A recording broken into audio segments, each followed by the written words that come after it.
agadmator best moments 2. This is hilarious. Yeah, so go back and full screen. Oh my gosh, this is him as like a kid. That's pretty cool. Yeah. Alright, so let's do this. Intro too long for... I reacted part 1 on my YouTube channel. You can check that out if you haven't already.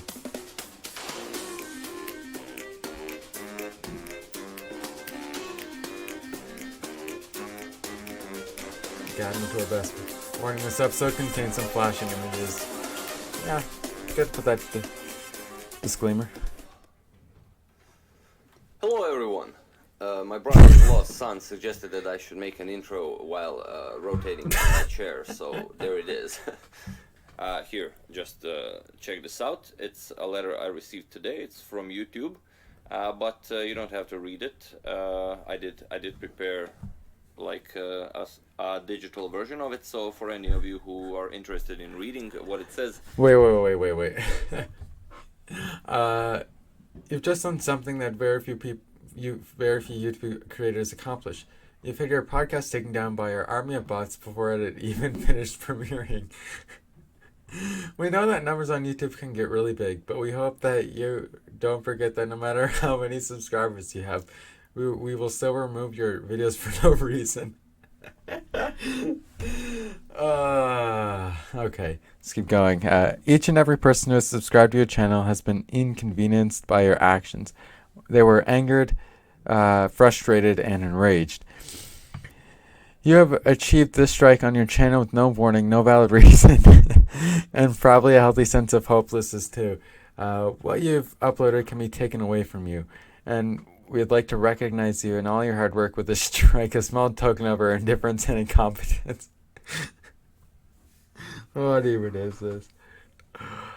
We know that you don't do this for rewards. You do it because you have a drive to spread harmful and dangerous content.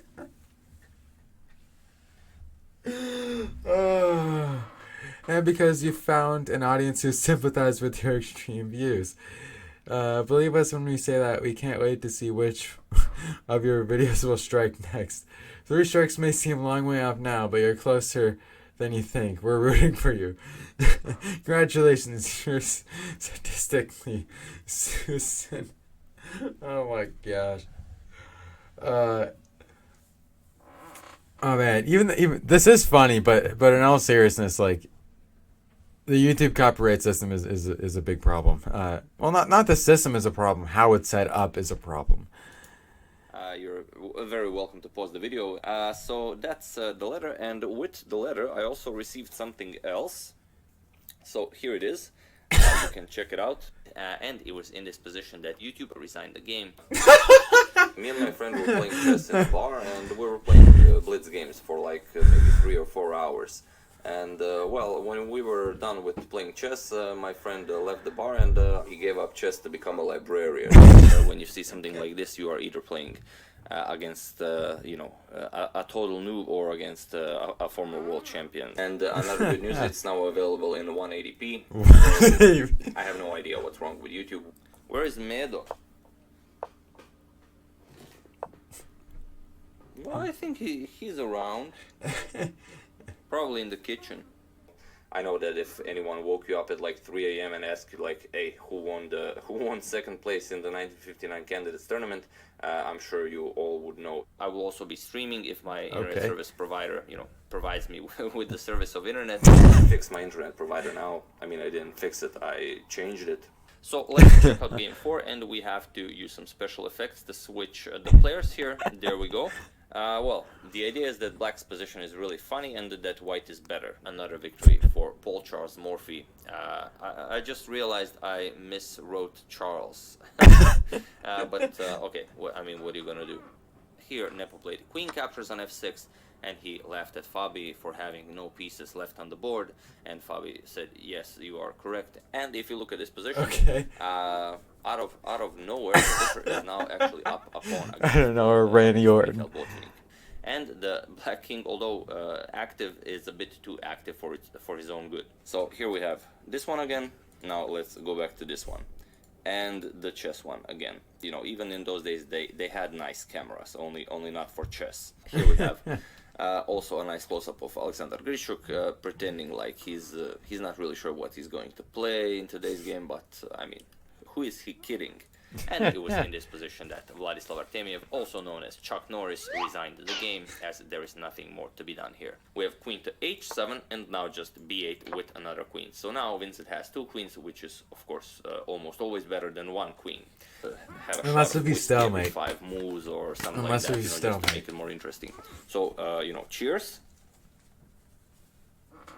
I, of course, will do this video in a hoodie to honor the hoodie guy, as he always loses the greatest of games for our enjoyment. The king is boxed in this little box here. The arrows are giving me some problems. First you play rook to g8, that novelty, then you combine it with king to f8, then you bring the rook back to h8, and then you bring the king back to e8. So like an improved bonk cloud, if you will. Spielman plays f5. He plays a Tal move, although in those days it was called a Spielman move. I was catching the premiere of the Avengers Endgame, and I must say it was quite an endgame. One of the best I've seen so far. Not in a rush to win back the piece, as it is inevitable. Altitude sickness. I've also found some people call it elevation sickness. What altitude sickness is, basically your body reacts to lower oxygen pressure at higher altitudes. A wonderful queen sacrifice. And he didn't just play knight captures on d7. He played knight captures on d7 at 60 frames per second. That's really an excellent. At 60 frames per usually, second. if you don't know why you're capturing, you know, there's the old saying to what's the saying? Sorry, to take his mistake. Now finally we can start re-maneuvering these knights. These nuts. Got him! If you have a weak heart, Of course. this is you know, very dangerous to watch. But okay, without further ado, and now bishop back to b3, grabbing hold of this diagonal, but also preparing. Sorry about that. Sorry about that. That's like kind of was one of the sayings, like, sorry about that. Mailman always arrives when I start recording. The mailman. The mailman. My father brought over some food for the mailman. He couldn't wait. The mailman. Sorry, I just have to check the mailman for a second. He's doing some weird stuff. The mailman. There's mailman on the table, so I'm just checking if he didn't go get another mailman. He didn't. He was only trying to do it. Sorry about that. Dogs barking. There was someone at the door. We avoided the second mailman for this video. Hopefully there will not be. We avoided the second mailman for this video. The mailman. Congratulations, you are an excellent. Wait. The mailman. Threatening nasty deliveries. He is the one who knocks. Epic music. All right. I do hope you enjoyed that. Let's get to the second half of the video. I always enjoy some high quality footage. Now, just a heads up, I'm going to ask you to pause the video 4 million times. So, for those of you who decided to pause the video, congratulations. Well, just on your decision to pause the video. Why is there a Gandalf-like person here when usually there is a chessboard? It's not from this exact match, as this is from 1958, and this match that we are now covering is from 1950. And now castles and bishop to d7. This was this ace. Sorry about that. Whoa. So everyone attack Agatha. No. Gary said he wants to focus. We should focus on him. An excellent subscriber sent me this mug. I don't know if you guys have seen it. So thanks, Thomas, for that. It's a nice one. You can't get one. It's one of a kind. It's just for me. If black does not execute f5, he cannot look for anything more than a win. When I searched for a photo of Mr. Kevin Spraggett, I googled Kevin Spraggett, and after you Google Kevin Spraggett and click images, you get well, a large amount of naked ladies. It's important not to do a bad move. It's always important not to do a bad move, but here it's especially important due to Paulson's long thinking for an hour for one move, 50 minutes for one move, like Grishuk time. It's no wonder that they had to invent chess clocks. And here there is one game where castles was played, which makes sense. Your G2 pawn is under attack. You don't want to just give it up, or do you? You can go here, you can't go here, you can go here, but you're not really going anywhere from there. Hey, this is by the looks of it, Hikaru, one of Rajav's his Dark games. Knight isn't about to rise anytime soon. Knight to e4 now, with strong control of e5, you also have a hole on e4, so on unused for his knight.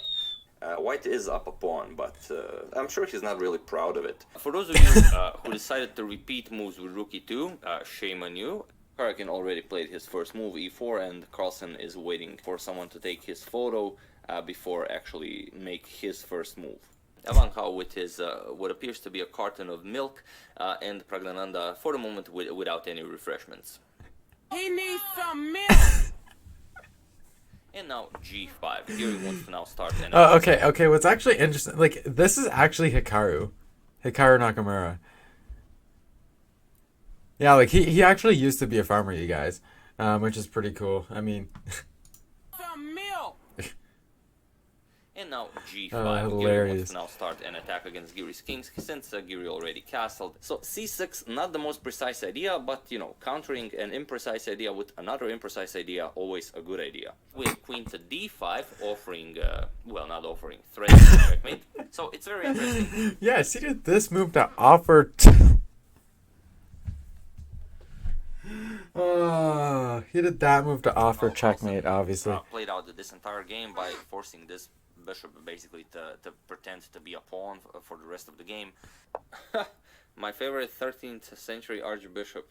I don't have a favorite yet. I'm still deciding between a few. I will also put a link to his Facebook profile, so you know you can write there something like "Haha, you missed mating too." Karakin's plan is king to f1, making room for the rook, then rook to h3, and then trying to infiltrate Fabi from behind. Nepo played knight to d7, and it's a really funny move, but it's funny for a very specific reason. It's funny because it loses the game. Back to d7. Now he wants to go to b8 and to have triple artillery on the b file. He really has big hair, so it's really hard to find one where you can fit his hair inside of the profile photo, and here he's like this, so it nicely fits. All the other photos, if you find any new, like from 2019, they just don't fit. He has like massive hair. You can capture bishop, you can capture the rook, you can checkmate the black king if you like, whichever you prefer. I always prefer to go for checkmate. Black decides to go for f5, and here we have this very nice Stonehenge structure, which is most of the times very safe for black. Shahriar Mamedyarov and Maxim Vachier-Lagrave enjoying a nice swing there. You can see they're both very happy, and regardless of how they play here in Paris, Yeah, I remember Hikaru actually talking about this whenever he reacted to this video. Like, apparently this was in like some sort of room. Like apparently the competitors were in like a room to like hang out, whatever, before it was their turn to play or something like that. And apparently this was in the room for some reason. I don't know. With this attitude, they are already winners. And it's very interesting as it features a similar line. It's the same line until it's not. It's counterintuitive because by playing f6, you've played f6.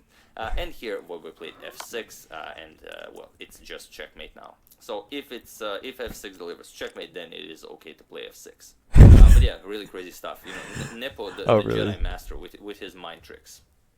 This little gentleman here cannot believe what Rajavo just did. He pushed e5, and also we have this little gentleman here. He had to drop his shades to check if Rajavo really did play e5.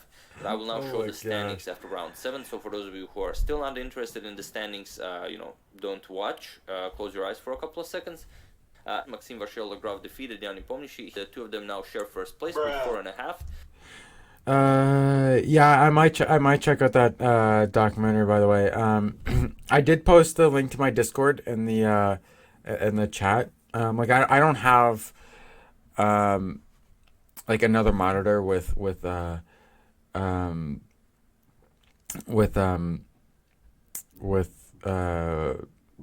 Twitch open. So if you could put it in the Discord chat, then I can check that out. Perhaps. Discord would be nice, preferably. Immediately, Polugevsky attacks Fischer's funny placed bishop on e3. I'm pretty sure I covered that game on my channel. If I have, I will include a link to it in the description below. If not, then, you know, forget I said anything. Sorry about that. I would like to thank Robert Fischer, Harry Potter, Thanos, Captures, Captures. Mato's Dog for a contribution to my channel. Thank you a lot. I really appreciate it. As usual, you can check two of my previous videos here. Thank you all for watching, and I'll see you soon. Next video, I will also do a very, well, peculiar YouTube video, so prepare yourselves. Thank you all, and I'll see you soon. Okay, yeah, the if you scroll up on the chat, you should just be able to find the link to the Discord. It's not too far up. Not many people have said anything in chat. But yeah, this is a good video, man. If you're into chess and all that, like I do suggest that you go subscribe to this guy. Oh, you can't see the messages before you joined? Okay. Hold on. If you give me a second, I can get the link for you.